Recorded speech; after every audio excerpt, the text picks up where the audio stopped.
La siguiente historia nos lleva a Busan, la segunda ciudad más grande y poblada de Corea del Sur, con una población de casi 3.5 millones de habitantes. Jung Ju-jeon nació en 1999 en Corea del Sur. Sus padres eran personas muy ocupadas, por lo que desde pequeña estuvo bajo los cuidados de uno de sus abuelos en el distrito norte de Busan. Jung finalizó sus estudios de secundaria. Quienes la conocieron la describen como una estudiante callada que a menudo se sentaba al final de la clase. Era una persona solitaria que no tenía amigos, pues nunca mostró interés por conocer a nadie. Incluso después de graduarse apenas mantuvo contacto con alguno de los alumnos.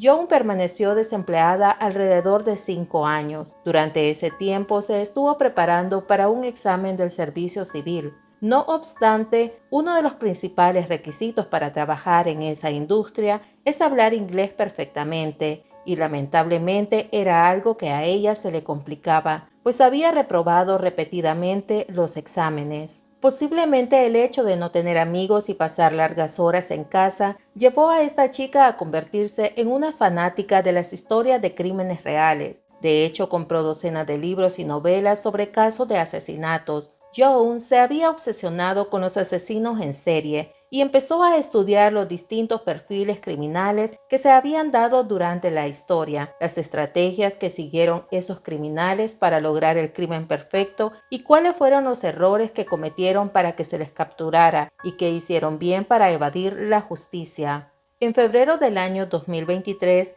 Jung se registró en una popular aplicación de tutoría. Comenzó a contactar a más de 50 personas haciéndose pasar por una madre que estaba buscando una profesora de inglés para que fuera la tutora de su hija. Llegado el 24 de mayo, Jane, nombre con el que conoceremos a la maestra, fue contactada por Jung. Luego de una pequeña conversación, finalmente Jane aceptó la oferta y acordaron que el 26 de mayo a las 5:30 de la tarde, Jung enviaría a su hija a su casa para iniciar las clases. Después de que se confirmaron sus planes, Jung compró un uniforme escolar en línea y el 26 de mayo, que era el día en que tenía previsto encontrarse con Jane, se vistió con el uniforme escolar, tomó un cuchillo de cocina y lo colocó en uno de los bolsillos.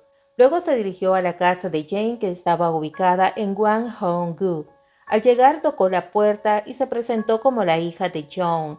Muy amablemente la maestra la recibió en su domicilio, pero cuando Jung se enteró de que la mujer vivía sola, sacó su cuchillo y la apuñaló más de 100 veces. Cuando se aseguró de que estaba sin vida, pasó a la siguiente etapa de su horrendo plan.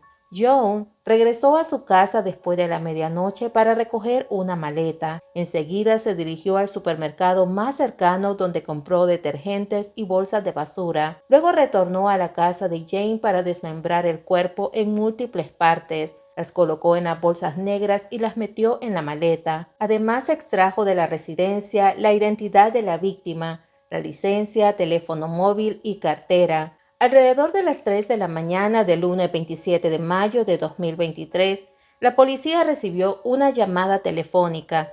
En la línea, un taxista les informó muy preocupado que acababa de completar un viaje, después de que una joven solicitara a través de una aplicación el servicio de taxi. Dijo que la mujer le pidió que la llevara a una zona boscosa cerca de la estación Hapo, al norte de Busan. Para el taxista, en realidad esto no era un problema, ya que había completado esa misma ruta muchas veces, y aunque el viaje con el cliente inicialmente le pareció normal, la situación dio un giro muy repentino cuando ella salió del vehículo y al bajarse notó en la mano de la mujer una sustancia roja espesa que describió como sangre, la cual se había filtrado en la maleta.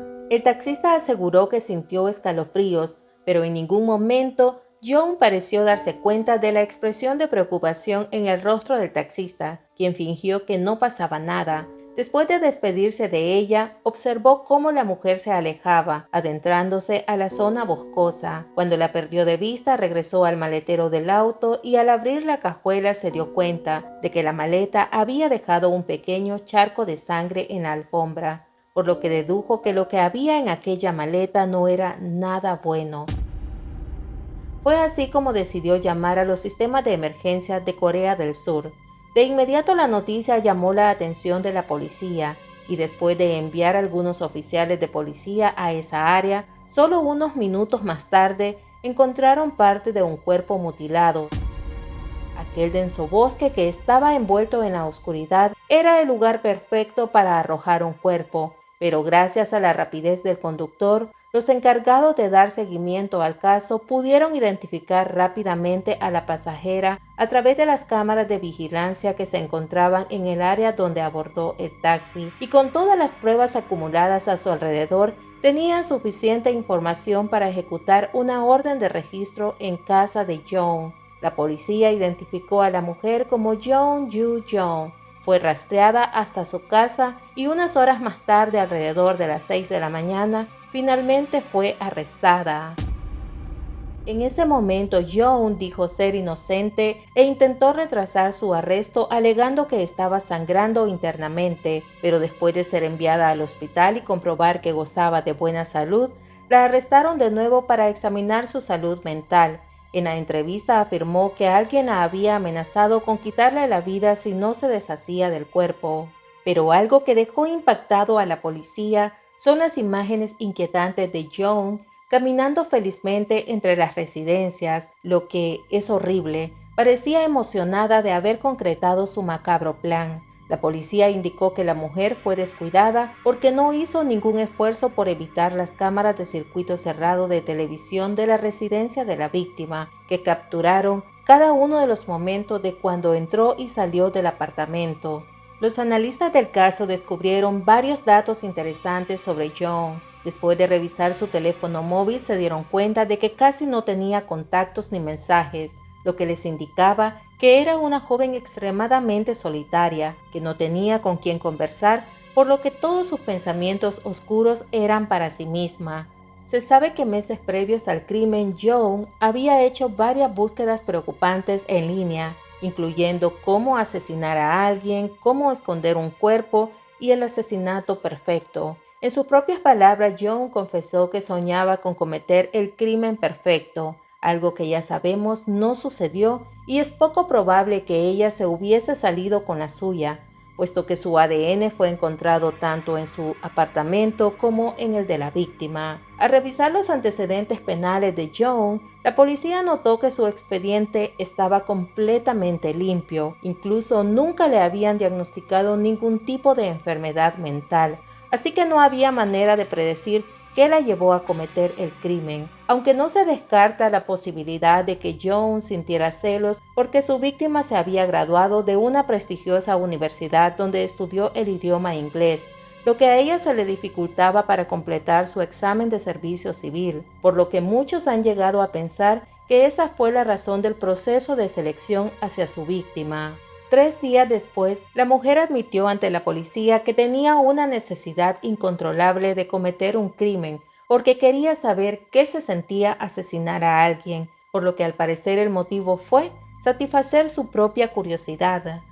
Ahora bien, la ley que ha estado en vigor desde 1991 en Corea del Sur no permite dar a conocer la cara o identidad de la víctima, ni siquiera su nombre. Es por esta razón que en la historia nos referimos a ella como Jane. De hecho, el nombre de los sospechosos o responsables de un crimen rara vez se divulgan en los medios de comunicación, todo para garantizar la seguridad y privacidad tanto de la víctima como de los delincuentes.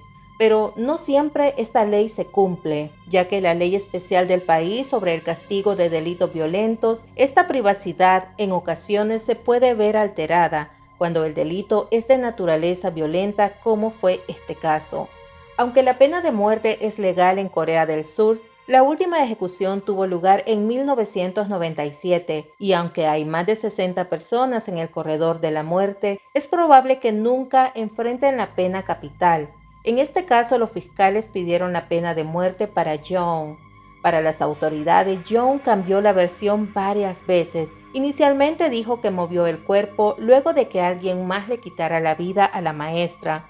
Luego afirmó que el crimen se dio tras haber ocurrido una fuerte discusión con Jane. para finalmente confesar que su interés por cometer el asesinato se originó en los programas de televisión que había visto por muchos años. Estas y otras inconsistencias, así como un gran número de pruebas, permitieron que la última semana de noviembre del año 2023, un tribunal de Corea del Sur determinara que el crimen fue cuidadosamente planeado y ejecutado. Un juez condenó a Jong Yu-jong a cadena perpetua. Familia, así doy fin a este caso. Si aún no forman parte de esta comunidad, los invito a suscribirse. Activen la campanita de notificaciones para que YouTube les informe cuando yo subo un nuevo video. Nos vemos en un próximo caso de crimen y misterio. Adiós.